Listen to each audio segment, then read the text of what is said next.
नमस्कार मित्रांनो, लग्नानंतर होईलच प्रेम या मालिकेच्या आजच्या भागामध्ये मी तुम्हा सर्वांचे अगदी मनपूर्वक स्वागत करते. मित्रांनो, आजच्या भागामध्ये आपल्याला जबरदस्त असा धमाका पाहायला मिळणार आहे. हा व्हिडिओ शेवटपर्यंत नक्की पहा. मित्रांनो, आजच्या भागामध्ये आपल्याला पाहायला मिळतं की आता इथे रम्या आणि वसू आत्या यांच्या हाती जबरदस्त असे पुरावे लागलेले असतात. जीवाने काव्याचा वाढदिवस साजरा करत असताना तिला दिलेली सर्व गिफ्ट आता जीवाने फार्म हाऊसवरच ठेवलेली असतात आणि ती सर्व आता रम्याच्या हाती लागतात. एक एक गिफ्ट, एक एक वस्तू रम्या आणि वसू आत्या पाहत असतात.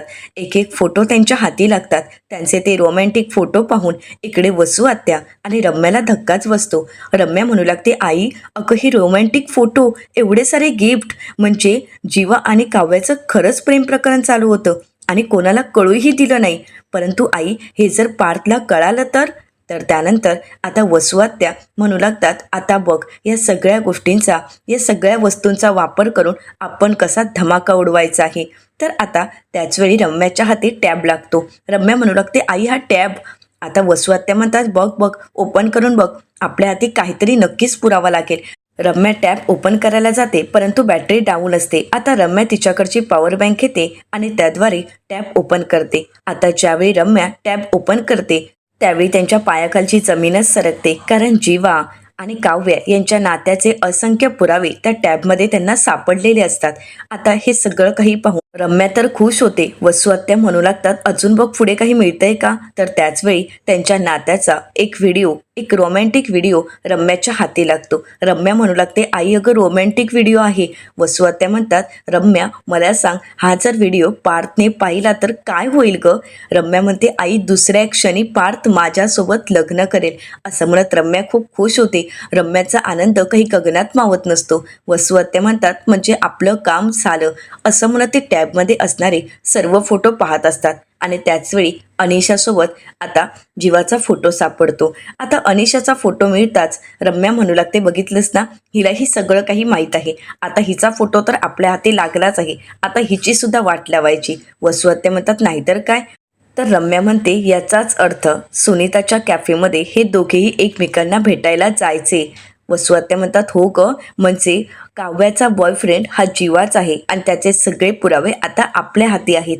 असं म्हणत दोघेही एक एक पुरावे पाहत असतात आणि त्याचवेळी रम्याला आता आशाचा फोन येतो. तर आता रम्या म्हणू लागते, आशाचा फोन आहे, हिला काय होते मध्ये मध्ये फोन करायला. असं म्हणत रम्या फोन कट करते, परंतु आशा पुन्हा एकदा फोन करते. रम्या म्हणते, पुन्हा आशाचाच फोन.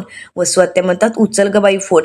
ती पोरगी अशी आहे ना, जोपर्यंत तू फोन उचलत नाहीस ना तोपर्यंत सतत फोनच करत राहणार. असं म्हणत आता रम्या फोन उचलते आणि विचारते, तुझं काय आहे. तर आशा म्हणू लागते, काही नाही, तुम्ही घरी नाही आहेत ना, मग तुमची बेडरूम आवरायची होती, तुमची बेडरूम साफ करायची होती, म्हणून म्हटलं तुम्हाला एकदा विचारावं, तुमची बेडरूम साफ करू का. तर रम्या म्हणते, अशा फालतू गोष्टी विचारण्यासाठी फोन करत जाऊ नकोस. रम्या खूप चिडलेली असते, परंतु त्याचवेळी इथे मानिनीताई जीवाशी बोलत असतात आणि म्हणू लागतात, तुम्ही एवढी मोठी ट्रिप प्लॅन केलात आणि ती कॅन्सल करून आता तुम्ही फार्म हाऊसवर जात आहात. आता हे ऐकल्यानंतर रम्या आशाशी गोड बोलत म्हणते, आशा अगं मामी कोणाशी बोलत आहे.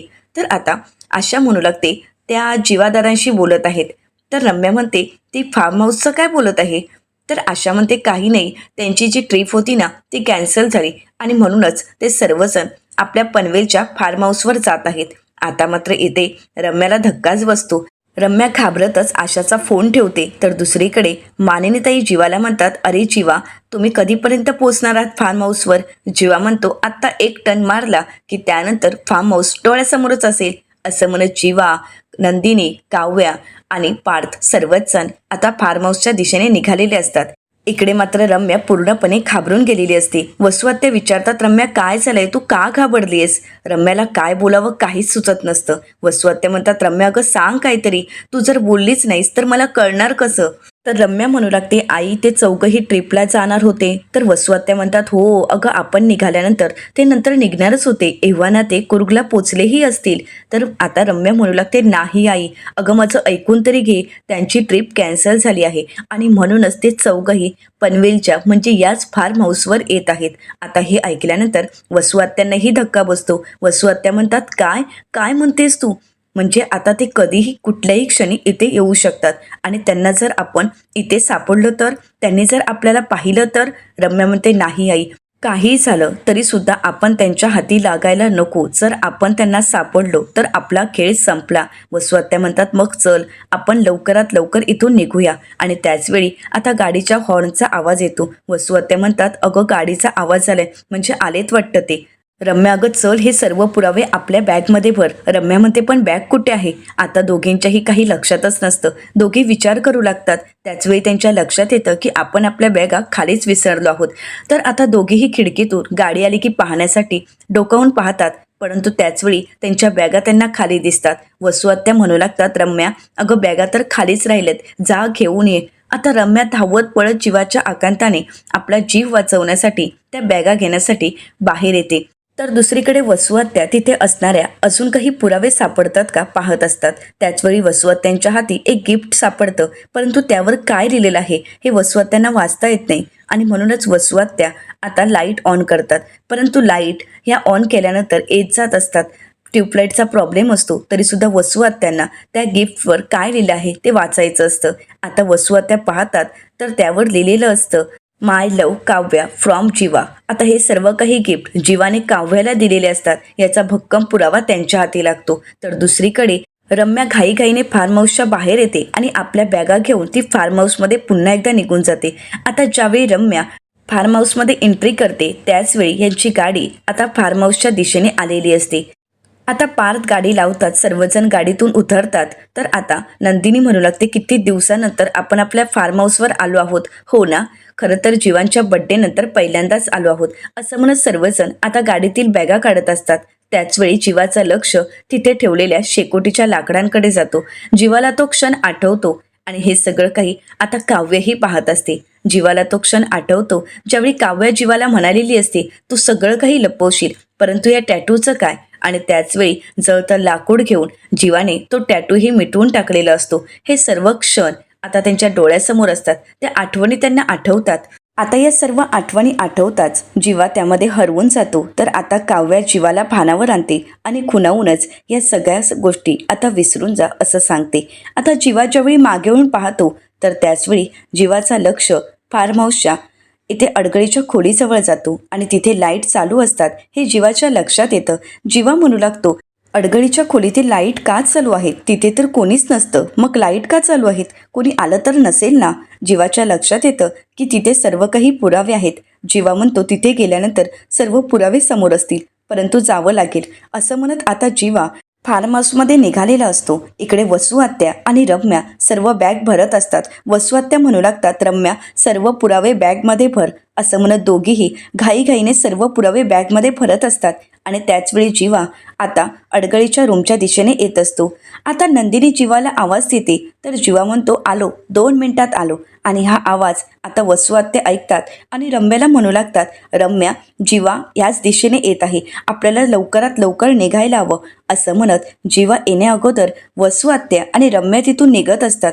परंतु ज्यावेळी वसुआत्या आणि रम्या निघत असतात त्याचवेळी रम्याची बॅग एका टेबलला अडखळते आणि त्या टेबलच्या आतमध्ये बॅगचं चाक अडकलं जातं. आता रम्या काढण्याचा प्रयत्न करत असते परंतु बॅग काही बाहेर येत नसते. रम्या जोराने ज्यावेळी बॅग ओढते त्यावेळी मात्र बॅगेचं ते चाकच तुटलं जातं. आता रम्या ती बॅग बाजूला घेते, ते चाक हातात घेते आणि तिथून पळ काढण्याचा प्रयत्न करत असते. परंतु पुन्हा एकदा रम्याचा पाय अडखळतो आणि रम्याच्या हातातील ते चाक हातातून खाली पडतं. इकडे जीवा पायऱ्या चढत असतो आणि त्याचवेळी ते चाक जीवाच्या समोर जाऊन पडतं. आता जीवा ते चाक हातात घेतो आणि म्हणू लागतो, हे चाक असं घरंगळत खाली कसं आलं असेल? म्हणजे नक्कीच कोणीतरी वरती असेल. आणि म्हणूनच जीवा धावत पळत आता नक्की कोण आहे हे पाहण्यासाठी निघालेला असतो. जीवा मोठ्यानेच म्हणतो, कोण आहे? परंतु त्याचवेळी वसुआत्या आणि रम्या टेरेसच्या दिशेने निघतात. आता जीवा सुद्धा त्यांच्या मागोमाग येत असतो. परंतु त्याचवेळी अडगळीच्या रूमचा दरवाजा उघडं दिसतं आणि म्हणूनच नक्की आतमध्ये कोण आहे हे पाहण्यासाठी आता जीवा अडगळीच्या रूममध्ये येतो. त्यामुळे वसुआत्या आणि रम्या त्याच संधीचा फायदा घेत जीवापासून स्वतःची सुटका करत तिथून निघालेले असतात. आता जीवा अडगळीच्या खोलीत येतो. त्याचवेळी तिथे मांजरीचा आवाज येतो. जीवा म्हणू लागतो, कदाचित मांजरीनेच हे चाक खाली पाडलं असावं आणि म्हणून ते घरंगळत खाली आलं असावं, असं जीवा स्वतःच्या मनाची समजूत घालतो आणि त्यावर विश्वास ठेवत आता जीवा पुढे येतो. जीवा पुढे येऊन पाहतो तर तिथे बॅग असते. आता जीवा ती बॅग पाहतो तर ती बॅग रिकामी असते. तर इकडे नंदिनी जीवाला आवाज देऊ लागते. आता नंदिनी जीवाला आवाज देत असते, परंतु जीवा काही येत नाही आणि म्हणूनच आता पार्थ नंदिनीला म्हणतो, कसला हो तुमचा नवरा? तर नंदिनी म्हणते, का, काय झालं? तर आता पार्थ म्हणू लागतो, अहो एका कामाला सुद्धा येत नाही. नंदिनी म्हणते, मी आहे ना. पार्थ म्हणतो, अरे वा, कमाल आहे, म्हणजे नवऱ्याला जरा काही बोललं तर बायको लगेच बाजू घेतेय. तर नंदिनी हसू लागते. इकडे मात्र काव्य अस्वस्थ होते. तिला फार्म हाऊसवर येताच तिच्या जुन्या आठवणी सगळ्या काही आठवू लागतात. जीवा आणि तिच्या नात्याची सुरुवात फार्म हाऊसच असते आणि म्हणूनच तिला त्या सर्व घटना आठवत असतात. या सगळ्यामुळे तिला खूप त्रास होत असतो. ती खूप अस्वस्थ असते. आता पार्थ, नंदिनी आणि काव्य फार्म हाऊसमध्ये येतात. आता ज्यावेळी हे तिघही फार्म हाऊसमध्ये येतात त्याचवेळी वसू आत्या आणि रम्या तिथेच लपून असतात. जसे हे तिघही पुढे येतात तसं वसू आत्या आणि रम्या तिथून स्वतःची सुटका करून घेतात आणि त्याचवेळी तिथे जीवा येतो. जीवाला पाहताच आता पार्थ विचारतो, कुठे गेला होतास रे? तर जीवा म्हणतो, काही नाही, बॉल आणण्यासाठी. आता पार्थ म्हणू लागतो, एक नंबरचा काम चुकारेस, काम करावं लागतं आणि म्हणून हे कारण काढतोयस. जीवा म्हणतो, पण मला सांगायचं होतं ना. तर आता पार्थ म्हणू लागतो, काय सांगणार, तुझी बायको आहेच ना तुझी बाजू घ्यायला, जरा काही बोललं की बायको आहेच. तर त्यानंतर आता जीवा नंदिनीच्या हातातील बॅग घेतो. तर आता नंदिनी काव्याला म्हणते, तुझ्या हातातील माझ्याकडे दे. तर पार्थ म्हणतो, नाही नको, तुम्ही असंच चला, आम्ही घेतो बॅगा. असं म्हणत आता सर्व बॅगा जीवा आणि पार्थ घेतात आणि सर्वजण आता फार्म हाऊसमध्ये आलेले असतात. इकडे वसू आत्या आणि रम्याने स्वतःची सुटका करून घेतलेली असते. तर दुसरीकडे पाहायला मिळतं, सर्वजण फार्म हाऊसमध्ये येताच फ्रेश होतात आणि लगेच क्रिकेट खेळायला सुरुवात करतात. आता क्रिकेटचा सामना खेळत असताना काव्याला जीवाने पहिल्या बॉलमध्येच आऊट केलेलं असतं. तर आता नंदिनी काव्याची बाजू घेते आणि म्हणू लागते, नो बॉल. जीवा म्हणतो, नो बॉल, कसला नो बॉल? तर नंदिनी म्हणते, हो हो, नो बॉल. असं म्हणत आता काव्या आणि नंदिनीने या दोघांनाही हरवलेलं असतं. आता या दोघांपुढे ते दोघेही काहीच बोलू शकत नसतात. आता पुन्हा एकदा काव्याला खेळायची संधी मिळते. आता काव्य खेळत असते. काव्याने खूप छान पद्धतीने मस्त बॅटिंग केलेली असते आणि म्हणूनच नंदिनी खूप खुश असते. आता नंदिनीची टीम जिंकावी यासाठी काव्या प्रयत्न करत असते. इकडे पार्थ ज्यावेळी कॅच घ्यायला जाणार तर त्यावेळी तो मुद्दाम हातातील बॉल खाली टाकतो. जीवा म्हणतो, कॅच का सोडलीस तू? तर पार्थ काहीतरी कारण सांगण्याचा प्रयत्न करतो. जीवा म्हणतो, मला माहीत आहे, हे सगळं काही तू मुद्दाम केलेस, मला नको शिकवूस. असं म्हणत पुन्हा एकदा क्रिकेट खेळायला सुरुवात करतात. आता मात्र पुन्हा एकदा जीवाने काव्याला हरवलेलं असतं. तर त्यानंतर आता नंदिनी म्हणू लागते, का हे काव्या? आता टीम नंदिनी आता नंदिनी बॅटिंग करत असते.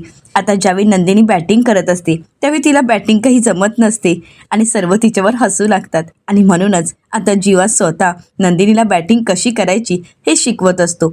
परंतु शिकवणी तर बाजूलाच राहते. दोघंही एकमेकांमध्ये हरवून जातात आणि एकमेकांकडे पाहू लागतात. आता पार्थ आणि काव्या त्यांची नजर चुकवत असतात. तर त्यानंतर नकळतच पार्थ काव्याला म्हणतो, मी काय म्हणतो, मी तुम्हाला बॉलिंग शिकवू का? असं म्हणत आता पार्थ काव्याकडे पाहतो. तर काव्या पटकन पार्थच्या अंगावर धावून येते. पार्थ म्हणतो, नाही नाही. असं म्हणत पार्थ आता बॉलिंग करतो आणि जीवा आणि नंदिनीला भानावर आणतो. परंतु त्याचवेळी पार्थने त्या दोघांनाही आऊट केलेलं असतं आणि त्यानंतर वेळ असते ती जीवाची. आता जीवा खूप छान पद्धतीने बॅटिंग करत असतो. काही करून जीवाला हरवायचं हे काव्याचं ठरलेलं असतं आणि म्हणूनच काव्या पार्थला खुणावूनच सांगते आणि त्यानंतर स्टंप बाजूला करते आणि त्यामुळे आता काव्याला जीवाला हरवणं सोपं जातं. आता काव्याने शक्तीने नाही तर युक्तीने जीवाला हरवलेलं असतं. सर्वांची मज्जा मस्करी चालू असते आणि क्रिकेटचा सामनाही रंगत आलेला असतो. तर दुसरीकडे पाहायला मिळतं, वसू आत्या आणि रम्या आता देशमुखांच्या घरी पोहोचलेले असतात. आता दोघेही गप्पा मारत आणि खूप खुश होत घरात आलेले असतात. परंतु अचानकच मानिनीताई त्यांच्या समोर येतात.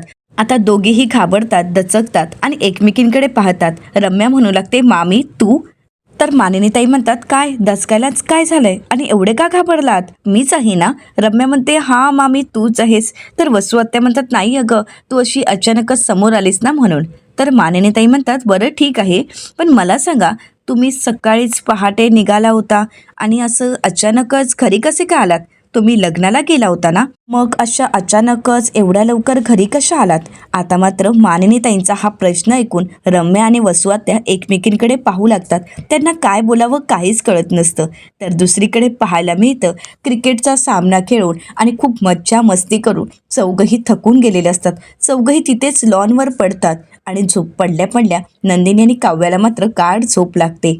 तर जीवा म्हणू लागतो, खूप वेळ आपण क्रिकेट खेळलोत, माझे तर आता पायही हलत नाहीयेत. तर आता पार्थ म्हणू लागतो, बॉलिंग करून करून मी तर पूर्णपणे थकून गेलो आहे आणि माझे हातही भरपूर दुखत आहेत. आता जीवा आणि पार्थ गप्पा मारत असतात आणि त्यानंतर जीवा आता नंदिनीला आवाज देतो, परंतु नंदिनी काही उठत नाही. तर इकडे पार्थ काव्याला आवाज देत असतो, परंतु काव्य ही शांत झोपी गेलेली असते.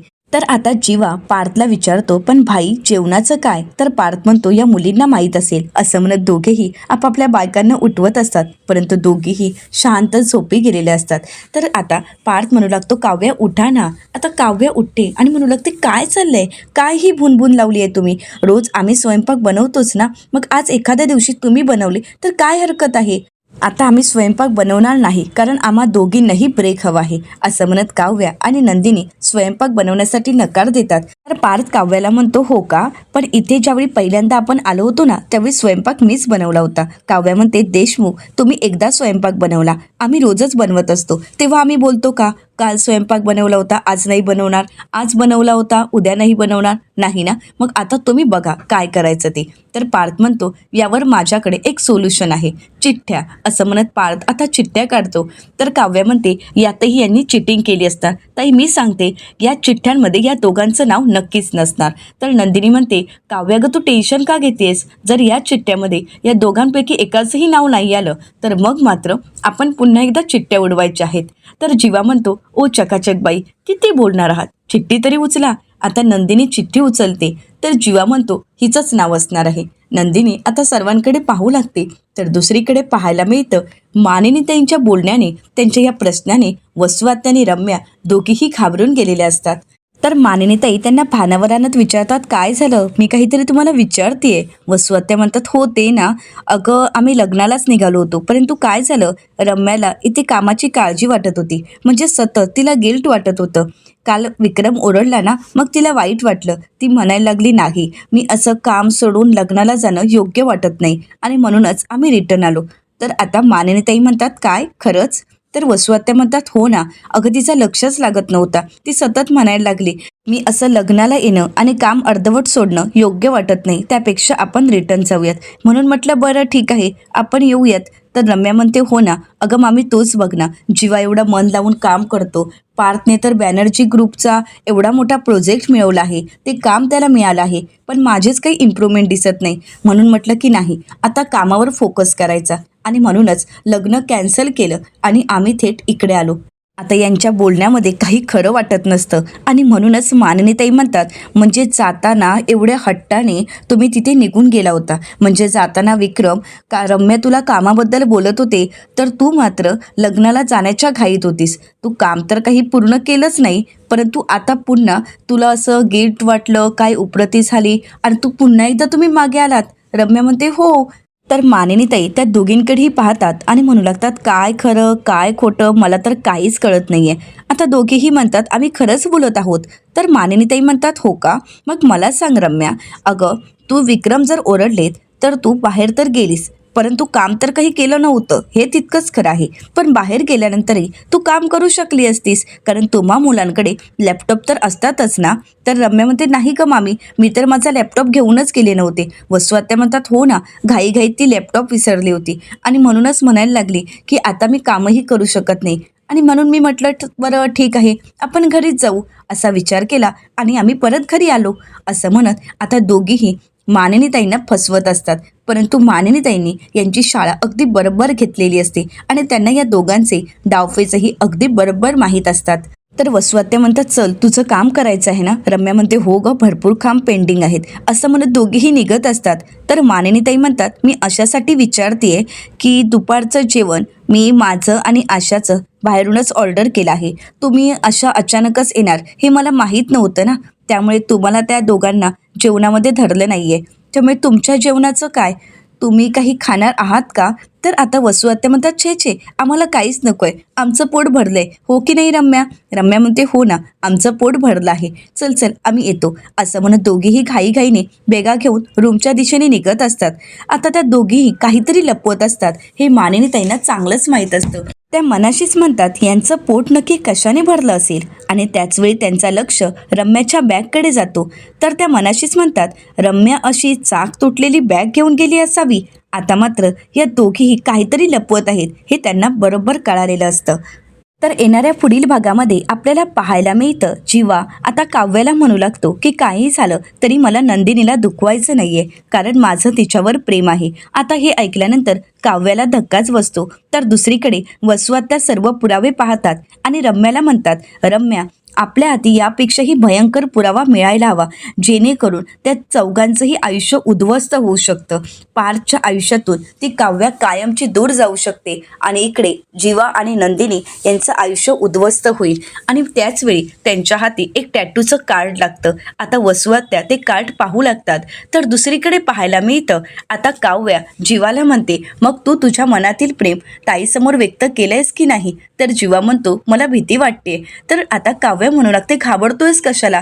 अरे तुझं प्रेम तू ताईसमोर व्यक्त कर, जसं तू माझ्यासमोर व्यक्त केलं होतं. असं म्हणत नकळतच ती तिचा भूतकाळ जीवासमोर बोलून मोकळी होती.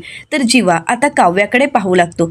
काव्या म्हणू लागते, काही झालं तरी मला माझ्या भूतकाळातील गोष्टी बोलून मोकळ्या व्हायच्या आहेत. त्या गोष्टी मनात साठवून मला त्रास होतोय आणि ते मी भविष्यात नाही करू शकत. आणि म्हणूनच मला माझ्या मनातील तो भूतकाळ बोलून मोकळं व्हायचं आहे. ते गिल्ट आयुष्यभरासाठी मला माझ्यासोबत नाही ठेवायचं आहे. असं म्हणत आता काव्या तिथून निघून जाते. आता काव्या तिच्या मनातील तिचा भूतकाळ पार्थपर्यंत पोचवू शकेल का, की इथे वसू आत्या आणि रम्या त्यांच्या आयुष्यात वादळ निर्माण करतील? असे असंख्य प्रश्नांची उत्तरं आपल्याला लवकरच मिळणार आहेत. मित्रांनो, अशाच मालिकांचे नवनवीन अपडेट पाहण्यासाठी चॅनलला नक्कीच सबस्क्राईब करा. आजचा हा व्हिडिओ आवडला असेल तर व्हिडिओला लाईक करायलाही विसरू नका. आणि हो, व्हिडिओ पाहिल्याबद्दल तुम्हा सर्वांचेच अगदी मनपूर्वक धन्यवाद.